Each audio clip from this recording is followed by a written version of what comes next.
এই নায়ক মাজেদ খান, তুমি রেডি? এই মুনমুন ডায়লগ যা মুনমুন, তোমার তো নাম আলাদা, এইটার মধ্যে মুনমুন যা ডায়লগ হিয়ে দিছি, পারবা তো? জি। ওকে, রেডি? তাইলে রেডি, ঠিক আছে।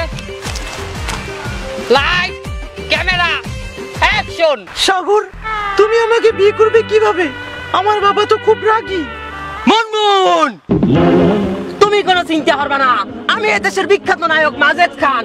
আমার এদেশে বেমালা ভক্ত, প্রয়োজনে সেই ভক্তদের তোমার বাপের পিছনে লালাই দেব, তারা যাইয়ে তোমার বাপের কাড়ি কুড়ি বাইয়ে দিয়াবে, তার রাজি না হয়েছে যাবে। এই মাজেদ খান, তোমার কি মুই এই ডায়লগ দেখালাম যে তুমি ভক্ত লিলাই দেব আর বাপের পিছনে? আমার ভক্ত আছে, তার আমি বলবো না? আমার ভক্ত আছে, আমি বলবো না? তোমার এই কথা কইছি আমি। এই তুমি নায়িকারে কবা প্রয়োজনে তুমি নিজে পাও ধরবা নায়িকার বাপের, এইরকম ডায়লগ এই দেয়া হতো তামের ডায়লগ। মুনমুন, ওই প্রয়োজনে তোমার বাপের পায়ে যদি জুতা পরাও থাই, এই জুতা সব পাও আমি দেখাই দেবো। এই কিলে ডায়লগ দেবা তুমি? এখানে ইম্পর্টেন্ট হইলে পাও ধরা বোঝার কামার আমনে যায়। মুনমুন, সব ঠিক আছে তোমার?